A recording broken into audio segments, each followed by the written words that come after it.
Yo, what is up guys? This is Vaulty back again with a brand new World of Warcraft video. So gold in World of Warcraft is pretty important. You need it to do pretty much anything in the game. Whether you want to do raiding, pet battles, PvP, whatever you want to think of, you basically need gold to do it. However, in this video, I'm going to be going over 5 ways to make millions of gold in WoW BfA. So number 5 on this list is Primal Fires. So anyone that's been playing since the Burning Crusade pretty much knows about this farm. This farm is really old school and a lot of people have been going here to make some gold way back in the day. So in the northern part of Hellfire Peninsula, there is a part where you can fight a bunch of elementals and these elementals drop motes of fire. So the motes of fire can be combined to create one primal fire, and one of these primal fires sells for about 500 gold on my server, which is quite a lot of money. And these guys usually drop 1 or 2 of these motes of fire, so when you get 10, obviously you get 1 primal fire. And this is a really traditional way of making gold. As I mentioned before, this has just been in the game for a long period of time, and these primal fires are basically used for a bunch of professions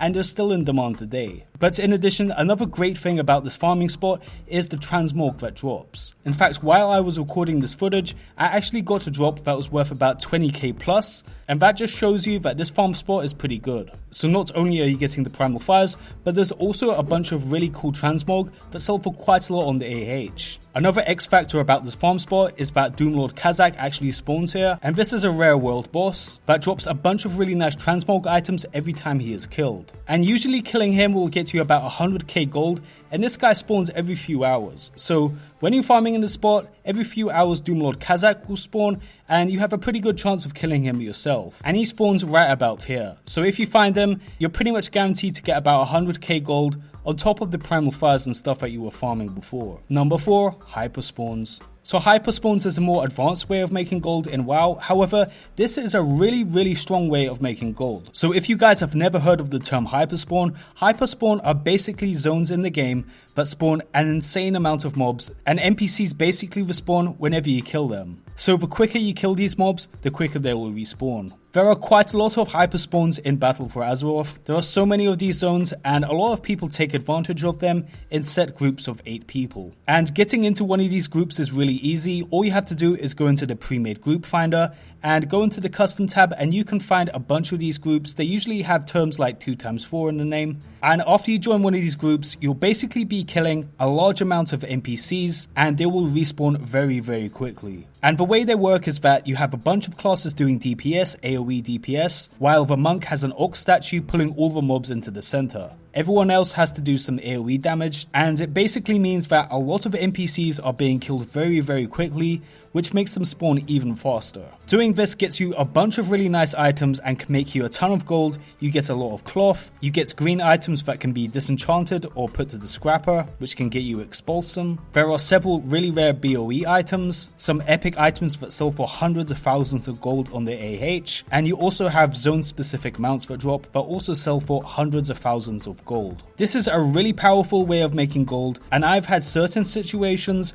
where I've been in a hyperspawn group and I have made over 1 million gold in one single session. However, that being said, before you get into one of these hyperspawn groups, I highly recommend you guys get tailoring before you do it. When you get tailoring, you basically get extra cloth drops from humanoids. And a lot of people do not know that, but that is absolutely true. You basically get double the amount of cloth that drops every single time you kill a humanoid. So as you can imagine, in one of these hyperspawn groups where you're killing lots of humanoids, you will just get so much cloth and you'll make so much money by selling that on the auction house. And it's kind of funny that Blizzard had this in the game because it never tells you that you actually get this effect when you take up tailoring. It's kind of like a hidden buff that's put on your character, but honestly, this is absolutely true. I tried it for myself and I just got way more cloth drops when I took up tailoring. So I highly recommend you guys take up tailoring if you want to make some gold. Number 3, anchorweed groups. So yeah guys, this is for the people that take up herbalism, and if you want to make some gold in BfA, you really should take up herbalism. It's just a great way of making money.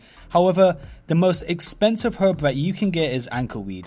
Now this usually sells for hundreds of gold per item. However, it's very rare to actually come across anchorweed yourself. The most efficient way of actually getting anchorweed in the game is by doing it in a group. Once again, you can find it in a pre-made group finder, some of these groups that are doing some anchorweed farms. And to farm anchorweed, usually the best place to get this is in Drustvar or Tiragard Sound, and the mechanics of gathering herbs in World of Warcraft is a little bit weird, but you can actually take advantage of it by getting in a group and doing specific things so that everyone everyone can loot the same plant. So the way that gathering herbs in World of Warcraft works is that if you're in a raid group, everyone can loot the same herb as long as everyone is in the same vicinity of each other. So that means if you're in a group of players and one person loots the anchorweed while no one else is around, that anchorweed will despawn for everyone else. However, if everyone is next to each other and one guy loots the anchorweed, everyone else can loot that anchorweed as well. So what these anchorweed groups actually do is that you'll tell the group on raid chat if you find an anchorweed, and everyone else will come to your location. So when everyone else is gathered at your location, then you can finally pick up the anchorweed, and doing this basically gives people anchorweed. But as I mentioned before, if one person loots the anchorweed while someone else is away from it, that anchorweed will despawn before the person arrives. So it's important that if you find an anchorweed that you tell the rest of your group, that way everyone else can loot it. However, that being said, sometimes if you take a little bit too long, the anchorweed will actually despawn and no one gets to loot it. I'm not sure exactly how it works, but I'm pretty sure that there's a timer. So you want the group to quickly come to the anchorweed before it despawns. But if you do it in time, everyone gets to loot the anchorweed and everyone just gets to make a lot of money. Number 2, Chromatic Sword. So you guys may know Chromatic Sword as one of the most expensive items in World of Warcraft history. This item used to sell for a ton of money, sometimes 7 million gold plus back in the day. And the reason for that is that this item used to be unobtainable and it got taken out of the loot tables in Cataclysm, and up until recently in a BfA patch, this has been an unobtainable item and was just a really rare item that a lot of people wanted, in particular for the effect that the sword has. This is the only sword in the game that has a rainbow effect on it, so a lot of people were just willing to spend a lot of money A for its appearance and B for its rarity. However, in BfA, it has recently been put into the loot tables once again, and it's no longer an unobtainable item. However, that being said, it's extremely hard to get it, and getting this is still really hard, so the price of the sword has gone down quite a lot. It used to go for about 7 million gold, and now it's about 1.2 million gold on my server. That being said, it's still a lot of gold that this item sells for, so farming this sword is still extremely profitable. So this sword drops from a rare mob in the cave in Stranglethorn Vale, and the rare mob is called Scalebelly. Now Scalebelly spawns every 1.5 hours, and it has about a 1% chance of dropping the Chromatic Sword. So on average, you'll need to kill Scalebelly about 100 times before you see the sword drop. However, that being said, if you do this in a group, you can actually loot Scalebelly with individual loot tables, so that every single person has a 1% chance of getting Chromatic Sword for themselves. So the group as a whole has a 5% chance of getting at least one Chromatic Sword, which is actually okay odds when you think about it. So people farming this mob usually do it in groups of 5, and if they have competition, they hope that they get the claim by using some AoE abilities. And what people tend to do is just spam their AoE abilities in the hope that their group tags the mob. Ideally, you want to be doing this with no other competition, and you guys only want to be the one group there. So a lot of people do this in RP servers because on RP servers, there is no sharding.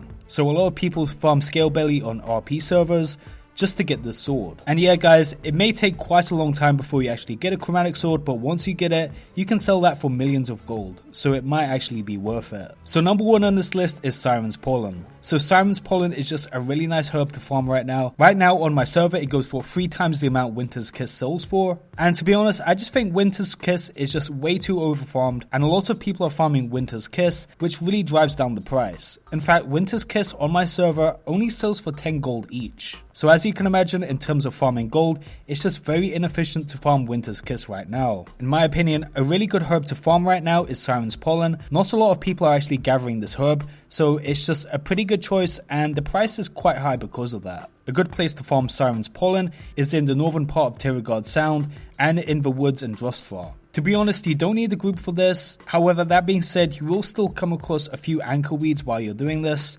And the route I take, I occasionally get some anchorweeds for myself on top of the SIREN'S Pollen that I get. However, that being said, herbs actually fluctuate a lot in price regarding the faction turn-ins for the Warfront campaign. So whenever a herb is required by the NPCs for Warfront hand-in quests, that herb will basically skyrocket in value. So if you see on your faction the NPCs are asking for a certain herb, that herb will just go way up in price, and that is probably the herb you want to be farming. So with that being said, I hope you enjoyed this video. If you enjoyed the video, please leave a like down below and subscribe to the channel for more videos. This is vaulty, signing out.